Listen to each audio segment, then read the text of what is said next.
Poyamba ipeleke moni kumpingo wose tokoze kwambiri chifukwa cha nthawi imeneyi, nthawi yabwino imenenso tasonkhana pano ndi cholinga chofuna kuphunzira mawu a Mulungu. Cholinga chofuna kuphunzira mawu a Mulungu ndi chakuti tikaphunzira mawu a Mulunguwo tizasunga komanso kumawachita kuti mapeto zonse tikapeze moyo osatha. Chocho nchifukwa chake tonse tikupezeka m'malo ano, ndipo yofuna tonse tizikhala ndi cholinga chingati kodi chimodzi chofuna kumva mawu a Mulungu. Tikamva mawu a Mulungu tizasunga komanso kumawachita. Chabwino ndikufuna kuti pano pali anthu osiyanasiyana, ena ndi okwatira komanso ena ndi osakwatira. Tiziwa kwamene makamaka muli okwatira muli nawo udindo umene mmasamalira ana, komanso umene makamaka nthawi zambiri mmalangiza ana kuti aziyenda mu dongosolo loyenerera, komanso kuti azikhala ndi makhalidwe oyenerera.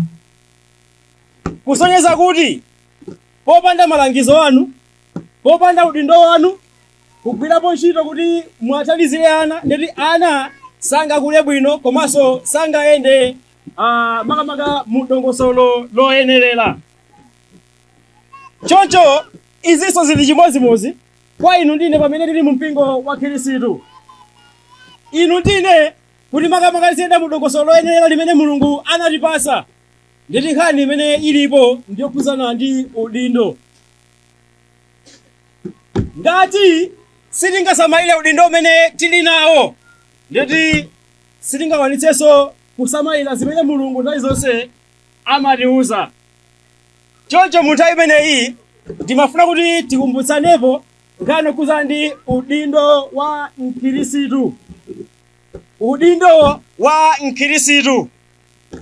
Munthu wina aliyense akasankha kukhala Mkhristu ndiye kuti amakhala kuti wasankha kukhala makamaka mdindo, kaya kuti wasankha kutenga udindo. Sozo ngati tonse ngati tili mu mpingo wa Mkhristu, ngati tonse tinasankha kukhala Akhristu, ndiye kuti tidziwenso kuti tonsefe tinasankha udindo. Choncho tikumbutsane zimenezi za udindo wa Mkhristu. Mkhristu wina aliyense ali nawo udindo oyenera kuti nthawi zonse azichita. Kupatula kuti mpingo uli nawo udindo, uli nawo ntchito zosiyanasiyana, komanso Mkhristu wina aliyense payekha ali nawo udindo oyenera kuti iye makamaka aziusamalira komanso nthawi zonse azichita. Choncho tionapo makamaka zimene Paulo amalimbikitsa mpingo wa ku Korinto, makamaka kulimbikitsa Akhristu kumeneko nkhani yokhudzana ndi udindo umene iwo ali nawo. Kodi ndi udindo umene Paulo amalimbikitsa. Tiona m'buku la 1 Korinto chapter cha 16 mu verse ya 13 komanso verse ya 14. 1 Korinto chapter cha 16 pa verse ya 13 komanso verse ya 14. Tatsegula buku la 1 Korinto chapter yake ndi ya 16 verse yake ya 13. Yeah. Verse yake ndi ya 13. Pa 13 ndi mkalimwa mawu awulidikirani, chilimikani chikhulupiriro, zikhazitseni amuna, limbikani. Verse 14. Zanu zonse zichitike mchikondi. Zikomo kwambiri. Tikuona apo pano kuti mulembi wa buku limeneli Paulo kudzera mphamvu ya Mzimu Woyera amalimbikitsa Akhristu ku Korinto makamaka nkhani yokhudzana ndi udindo umene Mkhristu ali nawo.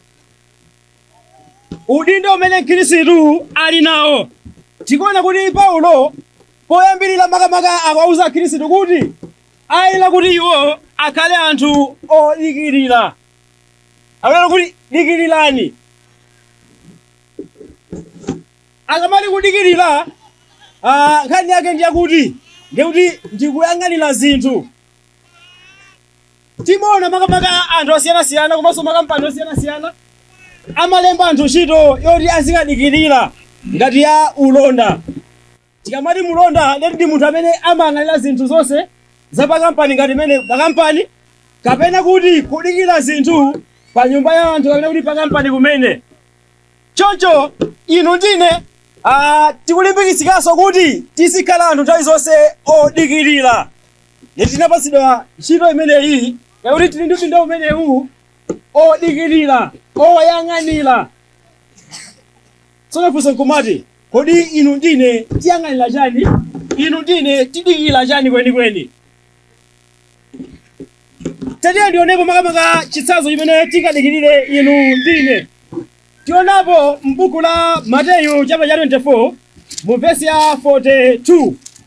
Ndi chiti chimene inu ndine tingadikirire ngati udindo wa inu ndine pamene tili mu mpingo wa Khristu.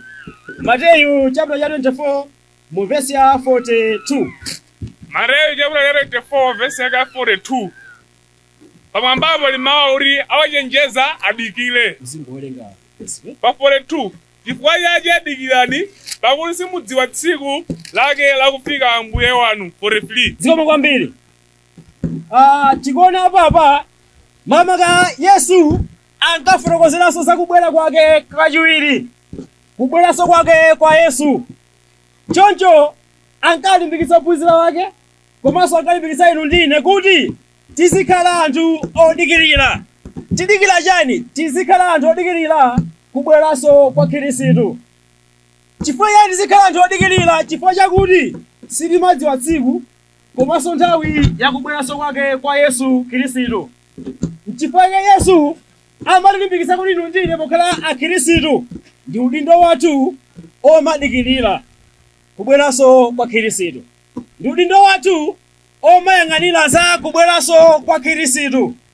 Chifukwa sitidziwa nthawi komanso sitidziwa makamaka za tsiku limene Iye angabwere, nkofuna kuti anthu tizikhala odikirira nthawi zonse.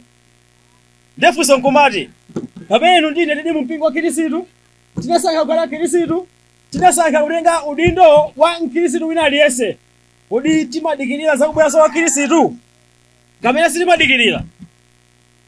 Timayang'anira za kubweranso kwa Khristu kapena sitimayang'anira? Choncho tikuyenera kuti inu ndine tiziyang'anira, tizidikirira za kubweranso kwa Khristu. Uwu ndi udindo wathu pamene tinasankha kukhala Mkhristu, pamene tinasankha kukhala Khristu. Umenewu ndi udindo wathu kuti nthawi zonse tizikhala anthu odikirira. Monga mmene nafotokoza kuti kudikirira kumatanthauza kuti kuyang'anira. Kudikirira kumatanthauza kuti kuyang'anira. Choncho tilinso ndi udindo makamaka inu ndine omayang'anira chiphunzitso pamene tili mu mpingo wa Khristu. Tilina udindo umenewu kuti tiziyang'anira chiphunzitso pamene tili mu mpingo wa Khristu. Tisayiwale paja kuti pamene tili mu mpingo wa Khristu tilinayo chiphunzitso chokhazikika chimene chimatithandizira kuti anthu tizikhala amodzi makamaka mu chikhulupiriro chimodzi, komanso zochita zathu zikhale zofanana nthawi zonse, kupembedza makamaka mofanana, komanso chikhulupiriro chathu chikhale chimodzi. Monga mutu wa msonkhano uno wakuti wolimbikitsa kuti anthu tikhale amodzi, izinso makamaka zikuthandizira kuti pamene tili ndi udindo oyang'anira chiphunzitso, nditi chiphunzitso pano nchofuna kumayang'anira kuti munthu wina aliyense asapitirire pa chiphunzitso cha Khristu chimene ife tinachilandira. Tikamona cha m'buku la Yohane makamaka 2 Yohane mu verse ya 9 timonapo kuti wina aliyense ngati akapitirira pa chiphunzitso cha Khristu, ameneyo alibe mwana komanso alibe atate. Chifukwa yake tina udindo umenewu wakuti tiziyang'anira chiphunzitso pamene tili mu mpingo wa Khristu. Cholinga tonse tizikhalabe anthu amodzi mu chikhulupiriro komanso mu chiyembekezo cha moyo osatha. Choncho tingang'anire bwanji chiphunzitso cha Khristu? Tieni lioneko m'buku la 1 Yohane chapter 4 mu verse ya 1.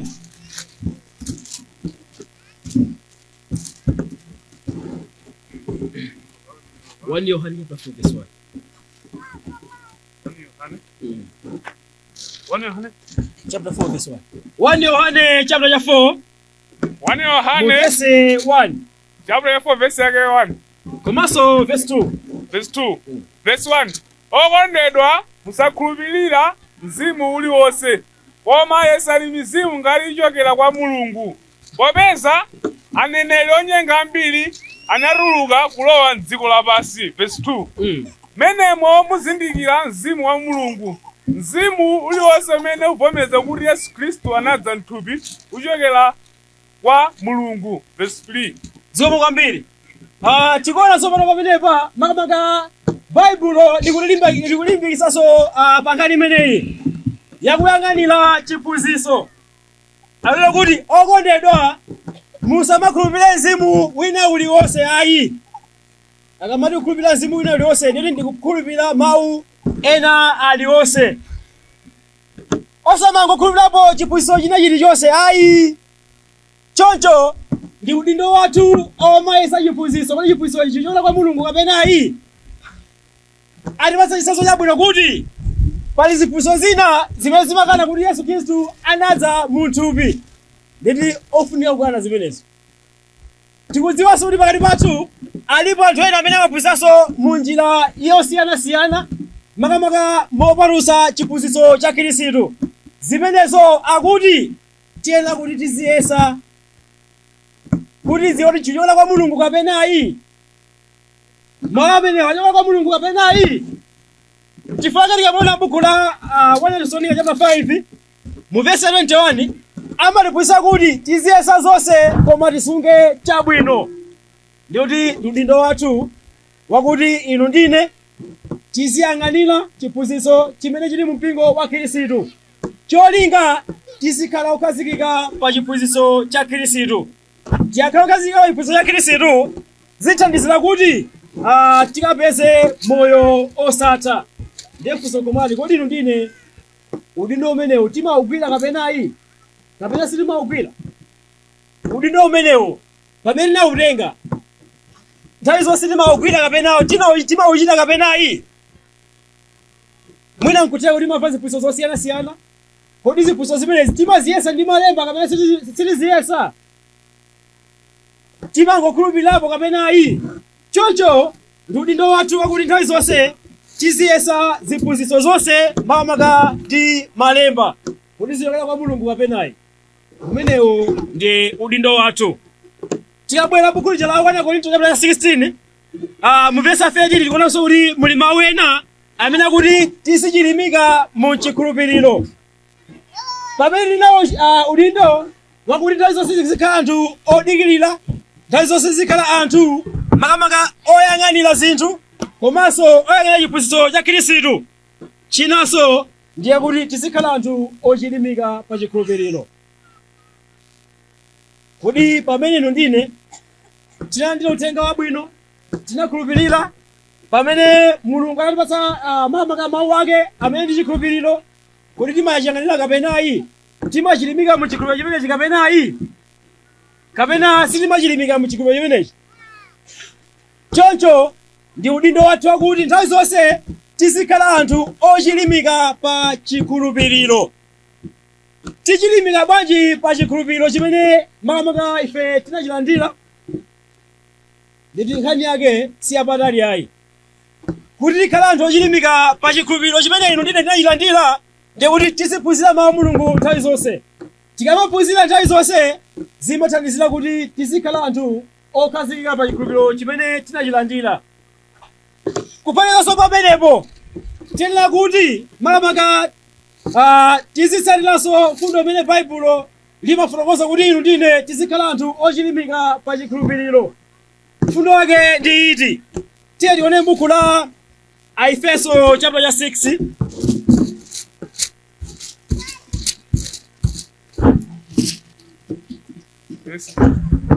Efeso chapter 6 mu verse 11 tizitsika m'musi. pa verse 11 tavalani zida zonse za mulungu uri mudzakhoze kuchilimika pokana machenjero anjelekezi. Tsono tikuona kuti chimenekera kuti tichite kuti tizikhala anthu makamaka ochilimika pa chikhulupiriro ngati udindo wathu umene tinawulandira pamene palizidwe kukhala mpingo wa Khristu tinalandira udindo umenewo. Mwa ichi tila kuti tizichilimika pa chikhulupiriro. Tichilimika motani? Tizichilimika povala zida zonse za Mulungu. Povala zida zonse za Mulungu. Timadziwa pacha kuti azathu amenya nkhondo amakhala nazo zida zimene iwo amavala pokamenya nkhondo. Zida zimene iwo amavala pokamenya nkhondo amakhala nazo makamaka mitundu iwiri. Mtundu woyamba ndi zida zimene iwo amagwisa ntchito pomenyera azawo. Zida zachiwiri ndi zimene iwo amavala kayuti amakhala nazo pozitetezera iwo eni. Ndinafeso pamene ndi mpingo wa Khristu pamene tili nawo udindo umene utetezera makamaka chikhulupiriro tila kuti tivale zida zonse za Mulungu. Tikavala zida zonse za Mulungu zithandizira kuti tizikhala anthu ochilimika pa chikhulupiriro. Kodi zida zake ndi ziti zimene ife tingavale? Zida zake ndi ziti zimene ife tingavale? Tiyeni tionepe powerenga mu verse 12. 6 verse yake ya 12 yomweyo. Chifukwa kuti kulimbana kwathu sitilimbana nawo mwazi ndi thupi, komatu nawo maukulu ndi malamuliro ndi akuchita zolimbika a dziko lapansi a mdima uno ndi auzimu achoyipa zakumwamba. Verse 13 mwa ichi mudzitengere zida zonse za Mulungu kuti mukhoza kuyima chitsutsire pofika tsiku loyipa ndipo mutachita zonse mudzachilimika. Verse 14 chifukwa chache chilimikani mutadzimangira mchiuno mwanu ndi choonadi, mutavalanso chapachifuwa cha chilungamo. 15 ndipo mutadziveka mapazi anu ndi makozedwe a uthenga wabwino wa mtendere. 16 koposa zonse mutadzitengeranso chikopa cha chikhulupiriro, chimene mudzakhoza kuzima nacho mivi yonse yoyaka moto ya oyipayo. Okay, zikomo kwambiri. Tikuona tsopano kuti inu ndine tikwaniritse udendo ochilimika pa chikhulupiriro ndiyoti nkutenga zida zonse za Mulungu, kuvala zida zonse za Mulungu. Choncho zida zimenezi zimene anatipatsa pamene pazoona kuti inu ndine tizivala ndi zida zomenyera nkhondo, komanso ndi zida zimene zili zotetezera pamene tikumenya nkhondo. Nkhondo imene tikumenya makamaka timayenera kuti tizimenya si nkhondo yakuthupi ayi, koma ndi nkhondo ya uzimu yomalimbana ndi mphamvu yoyipa, komanso yomalimbana ndi ziphunzitso zolakwika. Mwa ichi tikuonapo kuti atipatsa zida zochuluka zimene tena kuti inu ndine tizivala. Mwachitsanzo tikuonapo kuti akuti tivale choonadi. Mawu kuti choonadi tikamona buku lopatulika, buku la Yohane chapter cha 17 ndi mawu a Mulungu. Kuti chilimike pa chikhulupiriro nkhani yake nkutenga mawu a Mulungu. Tikatenga mawu a Mulungu ayithandizira kuti nthawi zonse tikwanise udindo wathu pokhala ife Akhristu ochilimika pa chikhulupiriro. Pali zinthu zambiri pamenepa zona kuti inu ndine tina kuti tizizitenga komanso kuzivala ngati zida zomenyera nkhondo, cholinga tizikhala anthu ochilimika pa chikhulupiriro. Tionapo kuti pali chisoti cha chilungamo, komanso tionaponso kuti pali chikhulupiriro chimene chimazima mivi yonse yoka moto, komanso tionaponso kuti makamaka pali chapachifuwa tikamati chapachifuwa timonapo kuti asilikali akamenya nkhondo amavalanso zinthu zina zapachifuwa zotetezera makamaka pa mtima pawo ngati ma bulletproof. Izinso ndi chimodzimodzi pakati pa inu ndine. Udindo umene napatsidwa kuti tikwanitse udindo umenewo yeti ndi nkhani yoti tivale zida zonse za Mulungu, zimene baibulo linatipasa. Tikavala zimenezi lero tidzakwanisa kuchilimika pa chikhulupiriro chimene tinachilandira. Ndifunso nkumati kodi inu ndine pamene tili mu mpingo wa Khristu, pamene asankha kukhala Khristu, kodi tinavaladi zida zimenezi kapena sitinavale? Ngati sitinavale ndiye sitingakwanise kuchilimika pa chikhulupiriro. Koma kuti tikwanise kuchilimika pa chikhulupiriro nkofuna kuti tivale zida zimenezi cholinga tizikhalabe anthu ochilimika ndithu pa chikhulupiriro chimene tinachilandira.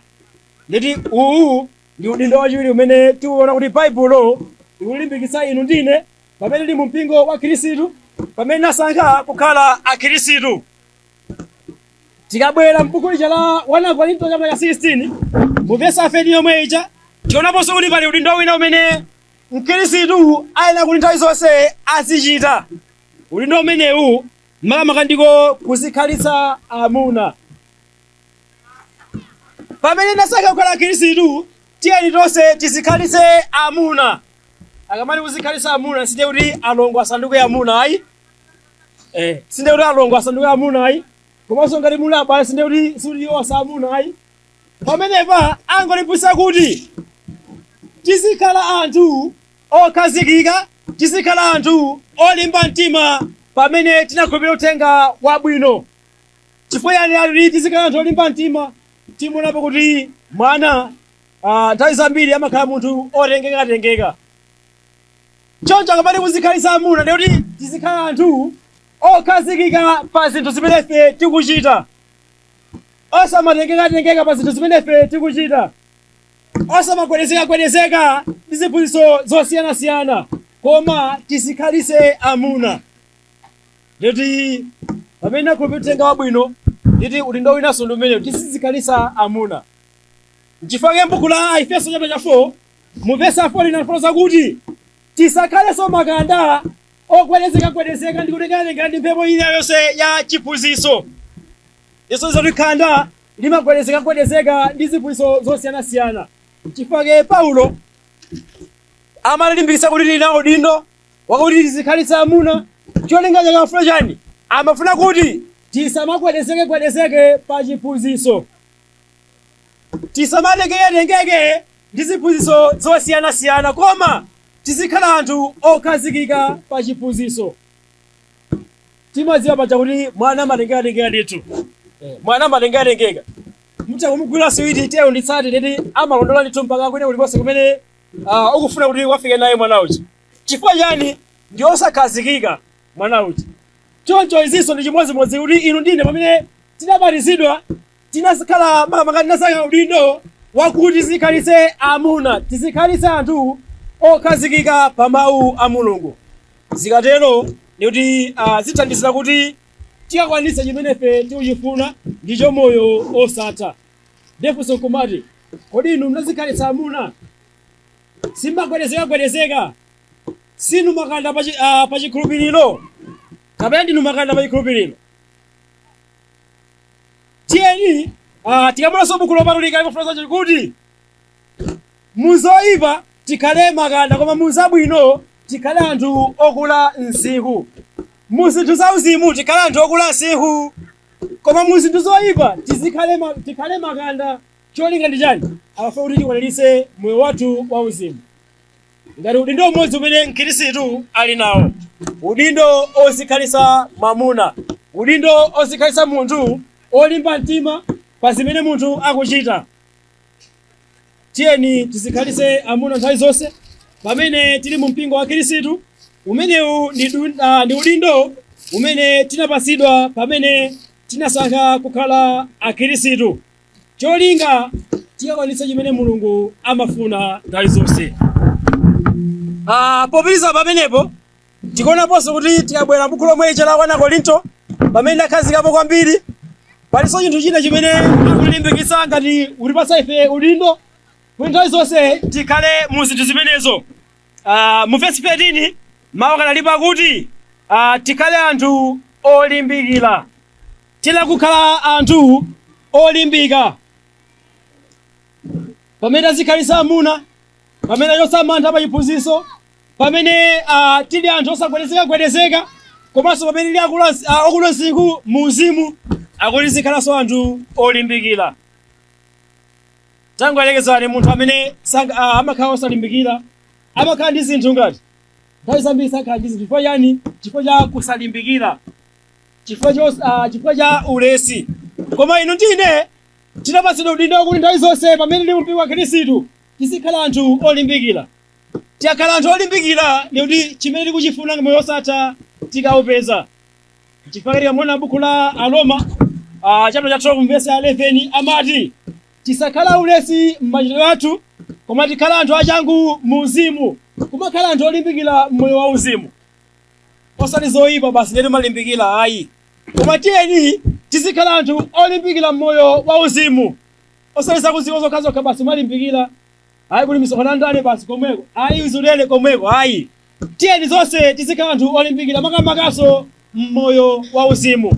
Tikakhala olimbikira moyo wa uzimu ndiye tikhala kuti tiwanitse udindo wathu umene inu ndine tinaulandira pamene ndi mu mpingo wa Khristu.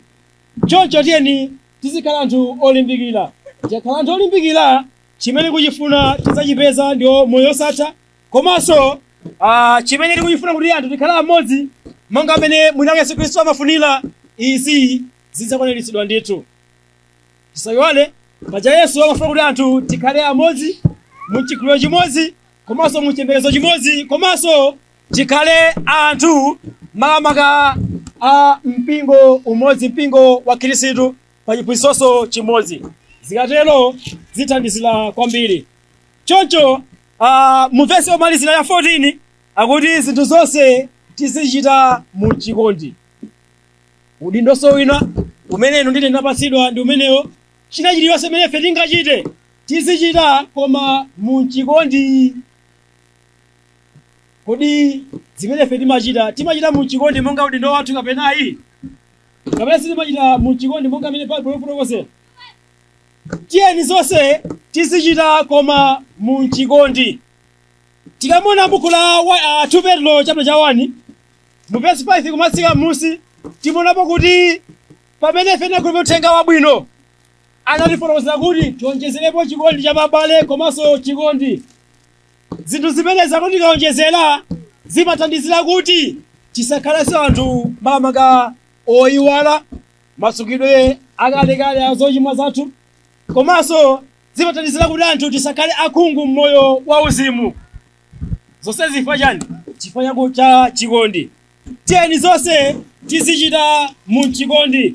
Tikamona buku la Aroma chapter cha 12 mu verse 1 makamaka 9 matsika musi amati chikondi makamaka chizikhala chenicheni. Tizikondana wina ndi nzake ndi chikondi chenicheni. Nditi pamene abale ndi alongo tili mu mpingo wa Khristu ndi udindo wathu wakuti ina chonse chimene tingachite tizichita koma mu chikondi. Chikondi icho chikhale chikondi chenicheni. Osangoti ndimamukonda ayi, tisangokonda ndi mawu okhayi. Buku la Yohane limanena kuti tisakonde ndi mawu okhayi koma tizikonda ndi ntchito.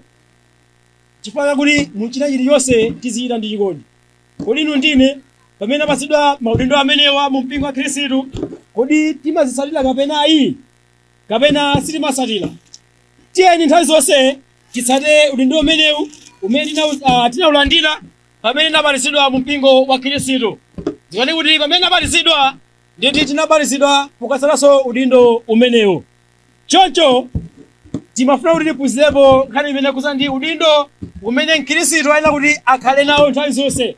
Umene inu ndine tina kuti tikhale nawo nthawi zonse. Tizikhala anthu odikira, anthu ochilimika, komanso anthu makamaka nthawi zonse ozikhalisa amuna, anthu opanda mantha, anthu osagwedezeka pa chiphunzitso, anthu okhazikika pa chiphunzitso. Zikatero tithandiza kuti chimene kuchifuna chidzakwaniritsidwe. Mwina nkutheka pakati pathu alipo ena nalipo amene samadziwa makamaka udindo umene ali nawo mu mpingo wa Khristu ngati iye Mkhristu. Udindo odikira, udindo ochilimika, komanso udindo oyang'anira chiphunzitso cha Khristu. Mwina nkutheka simadziwa udindo umenewu, lero mwaudziwa. Ziwani kuti ngati simachita udindo umenewu ndikuti mmaphwanyitsanso chinthu china. Tangoyerekezani kuti makolo akanika kupereka udindo makamaka oyera kwa anawo, anakhoza kula bwino ngati ayi sangakule bwino. sangakule bwino. Ndeziso chimodzimodzi ngati inu ndine singakale udindo umenewu ndeti singakule bwino. Mwina ndikutia kuti pakati pathu alipo ena amene mulipo ena amene udindo umenewu simauziwa ndipo mmangochita mwina ndi mwina.